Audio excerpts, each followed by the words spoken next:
हे सरकार सर्वसामान्यांचं सरकार आहे, कामगारांचं सरकार आहे, शेतकऱ्याचं सरकार आहे, लाडक्या बहिणींचं सरकार आहे, तरुणांचं सरकार आहे, सर्व समाजातील घटकांचं हे आपलं सरकार आहे। या सरकारचं नेतृत्व आदरणीय देवेंद्रजी फडणवीस साहेब करताय। शिवसेना पक्षाचे मुख्य नेते आदरणीय एकनाथजी शिंदे साहेब करताय। राष्ट्रवादी काँग्रेस पक्षाच्या नेत्या उपमुख्यमंत्री सुनेत्राताई पवार करताय आणि ज्यांच्या नेतृत्वाखाली या जिल्ह्यामध्ये, या संगमनेर तालुक्यामध्ये सत्ता नसताना, इतके वर्ष संघर्ष करत असताना ज्यांनी नेहमी आम्हाला साथ दिली, मार्गदर्शन दिले, तुमच्या आमच्या सगळ्यांचं पालकत्व स्वीकारलं, असे राज्याचे जलसंपदा मंत्री, जिल्ह्याचे पालकमंत्री आदरणीय नामदार राधाकृष्ण विखे पाटील साहेब।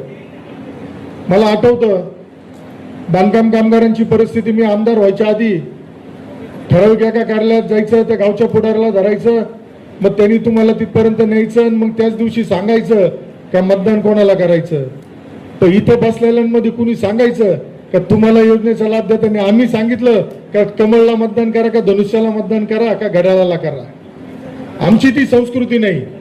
आम्ही काम करतो आणि काम केल्यानंतर लोकांच्या मनामध्ये, लोकांच्या हृदयामध्ये आमचं स्थान निर्माण करतो आणि तो विश्वास लोकांना देतो का या विश्वासावरती आम्ही ठाम राहतो का येणाऱ्या कालावधीमध्ये तुमच्या घरातील तुमच्या प्रत्येकाची जबाबदारी ही आपल्या केंद्र सरकार जे मोदी साहेबांच्या नेतृत्वाखाली काम करतंय, राज्य सरकार जे काम करतंय, तर ही नेतृत्व, ही जबाबदारी ही आम्ही घेतलेली आहे। लहान मुलगा जन्माला यायच्या आधीपासून, गरोदर मातेपासून तर शेवटच्या कालावधीपर्यंत आपल्या सरकारकडून त्या कुटुंबाला सन्मान देण्याचं काम केलं जातं। आज बघा, नुसतं घरेलू बांधकाम कामगारांमध्येच नाही तर घरेलू महिलांचा सुद्धा विषय आहे। मी वारंवार सांगतो, प्रत्येक कार्यक्रमात सांगतो का कोणालाही पैसे देऊ नका, हा तुमचा अधिकार आहे, तुमचा हक्क आहे आणि तो पूर्ण करण्याचं काम हे आमच्या जनसंपर्क कार्यालयाच्या माध्यमातून होतंय। त्यामुळं अधिकारी सुद्धा आपल्याला चांगल्या पद्धतीने नेहमी सहकार्य करत असतात, त्यांचंही सहकार्य असतं। आज या बांधकाम कामगारांच्या माध्यमातून भांडी वाटपाचा कार्यक्रम होतोय।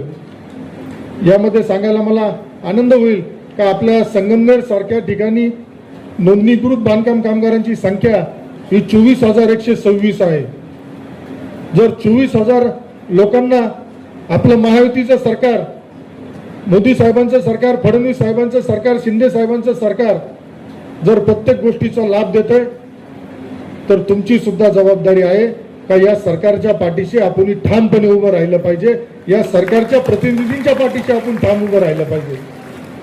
कारण लक्षात घ्या, गल्लीपासून दिल्लीपर्यंत आता फक्त मोदी साहेब आहे, महायुतीचं सरकार आहे आणि यापूर्वीच्या कालावधीत आता याच्यामध्ये बरेचसे वयस्कर लोक दिसत आहेत, ज्यांनी आज वयाची 50 पूर्ण झाले, त्यांनी यापूर्वीचा 10-15 वर्षापूर्वीचा काळ आठवून बघावा, कशी परिस्थिती होती, कसा तुम्हाला संघर्ष करावा लागत होता, कशा पद्धतीने तुम्हाला दलालांना पैसे दिल्याशिवाय किंवा गावच्या बगलबच्च्यांना त्यांच्या हातापाया पडल्याशिवाय तुम्हाला कुठल्या योजनेचा लाभ मिळत नव्हता।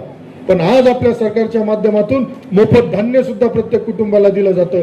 कोविडच्या कालावधीमध्ये मोफत लस प्रत्येकाला आपण आपल्या सरकारच्या माध्यमातून दिली आणि त्याच विश्वासावर आज लाडक्या बहिणींसारखा मोठा एक धाडसी निर्णय घेतला। त्यामध्ये संगमनेरचे यापूर्वीचे जे कोणी होते त्यांच्या पक्षांनी लाडकी बहीण योजना बंद करावं म्हणून कोर्टापर्यंत गेले, परंतु आमच्या लाडक्या बहिणींचा आशीर्वाद आमच्या सरकारच्या पाठीशी एवढा ठाम होता का ती लाडकी बहीण योजना बंद झाली नाही, परंतु यांची राजकीय दुकानदारी या मायबाप जनतेने बंद करून टाकली। त्यामुळे जनतेला तुम्ही गृहीत धरू नका। जनतेला आजही भूलथापांना फोन करून सांगतील। आता बरेच जण मागच्या वेळेस कार्यक्रम झाल्यानंतर मला जाणवलं का प्रत्येकाचे नंबर मिळतात, फोन केला गेले आणि त्यांना सांगितलं गेलं का ते आमच्या साहेबांमुळे मिळाले। आता तुमच्या साहेबांमुळे काय काय मिळाले या तालुक्याला हे सगळ्यांना माहिती। तुमच्या साहेबांनी फक्त दलाल पोचले आणि त्या दलालांकडून 1000 2-2 हजार रुपये त्यांनी आमच्या गोरगरीब जनतेकडून वसूल केले। त्यामुळे आजही तुम्हाला कार्यक्रम संपल्यानंतर किंवा उद्या फोन येतील का आमच्या साहेबांनी सांगितलं म्हणून तुम्हाला भांडे मिळाले। इथं कोणत्या साहेबाचा वशिला लागत नाही, इथं कोणत्या साहेबाची सांगायची गरज नाही।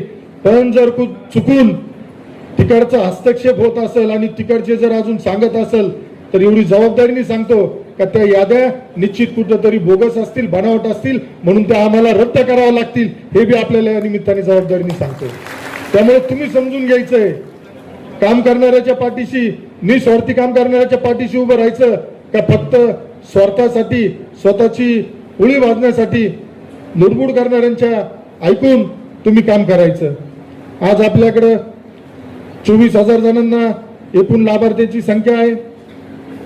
शिष्यवृत्तीच्या माध्यमातून, योजनेच्या माध्यमातून 6,877 जणांना मंजूर होऊन 7,60,19,800 रुपये सुद्धा आपण या संगमनेर तालुक्यातील माझ्या या कामगार बंधूंच्या घरापर्यंत पोहोचवण्याचं काम आपल्या माध्यमातून झालंय. सुरक्षा संच, अत्यावश्यक संच 15,000 नोंदणीकृत आहेत, त्यांना सुद्धा ते वाटप करण्यात आलंय. 13,000 गृहोपयोगी वस्तूसाठी संच नोंदणी करण्यात आली. शिष्यवृत्तीच्या असेल 6,734 जणांना लाभ मिळालाय. आरोग्यविषयक 21 जणांना मिळाला. हे प्रमाण कमी आहे आरोग्याचं, परंतु आरोग्याच्या बाबतीत मी सांगेल आपल्याला का कामगारांसाठीचं जे गेले कित्येक वर्ष या संगमनेरमध्ये रुग्णालय नव्हतं तर त्याला मंजुरी सुद्धा आपल्या कार्यकाळामध्ये मिळालेली आहे. आणि लवकरच कामगारांसाठीचा जो दवाखाना आहे तो सुद्धा तुम्हाला ना नाशिकला जायची गरज आहे ना नगरला जायची गरज आहे, त्याची सुद्धा तुमची तपासणी संगमनेरातच केली जाईल. आणि त्या उपर जर त्या दवाखान्यामध्ये आपल्याला काही उपचाराची गरज पडली, ऑपरेशनची गरज पडली तर त्यासाठीचं सुद्धा जे हॉस्पिटल पाहिजे ते हॉस्पिटल सुद्धा संगमनेरातच तुम्हाला उपलब्ध करून देण्याचं काम आपल्या सरकारच्या माध्यमातून होणार आहे. त्यामुळं कुठल्या बाबतीत असं राहिलं नाही का जिथं तुम्ही आम्ही कमी पडतोय. पण मी आता हे आकडेवारी पाहताना मला एक जाणवलं, जरी आज प्रत्येकाच्या हातात घरात मोबाईल असला, मुलांना सगळं समजत असलं, तरी आता इथं मला जाणवलेली एक समस्या अशी का MSCITचं फक्त 30 जणांनी याचा लाभ घेतलाय. तर माझी आपल्याला आव्हान राहील का आपल्या घरातील 10वी, 11वी, 12वी पास झालेली मुलगी असेल, मुलगा असेल तर त्यांना MSCIT साठी हे करा. कारण येणाऱ्या पुढील कालावधीमध्ये आता सुद्धा सरकारी नोकरी जिथं असती, सरकारी नोकरी करण्यासाठी आपल्याला त्या MSCIT प्रमाणपत्राची गरज पडते. मग नोकरीला फॉर्म भरल्यानंतर कुणीतरी सांगतं, मग त्यावेळेस आपण धावपळ करणार. त्यापेक्षा आज आपल्या या योजनेमध्ये तो सुद्धा लाभ आहे, तर त्याचा सुद्धा तुम्ही सगळ्यांनी निश्चित लाभ घेतला पाहिजे असं मला या निमित्ताने वाटतं. खूप काही आपल्याला करायचं आहे, खूप काही आपण करत आहे. येणाऱ्या पुढील कालावधीमध्ये आता भांडी वाटप झाल्यावर परत आपल्याला जे संच आहेत, सुरक्षा संच, तर त्याची सुद्धा परत आपल्याला नोंदणी करायची. म्हणजे आम्ही तुम्हाला सोडणार नाही. तुम्ही जरी म्हणले आम्हाला नको तरी आता आम्ही तुम्हाला सोडणार नाही. कारण आमची भूमिका प्रत्येकाच्या घरामध्ये, प्रत्येकाच्या कुटुंबामध्ये आम्हाला शासनाच्या योजना पोहोचवायच्या आहेत. बरं, या योजना कोणाच्या आहेत? या योजना आपल्यासाठीच बनलेल्या आहेत. त्यामुळं येणाऱ्या पुढील कालावधीमध्ये आपण ही बी काळजी घ्या. कुणाला मध्यस्थाला, कोणाला एजंटला धरू नका. मी मागे सांगितलं होतं, कुणी जर ऐकत नसेल, त्रास देत असेल तर त्याचा मला एक मेसेज केला तर मी चांगला कार्यक्रम करतो याचा अनुभव संगमनेरकरांना आहे. मला एक मेसेज टाकला तर त्या एजंटला जेलमध्ये टाकायचं काम निश्चित आपल्याकडून करण्यात येईल. त्यामुळं आमच्या कामगार बांधवांना कुणी त्रास द्यायचा नाही.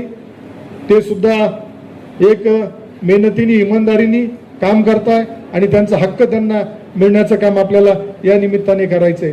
आज तुम्ही बघितलं असेल 4 दिवसापूर्वी आपल्या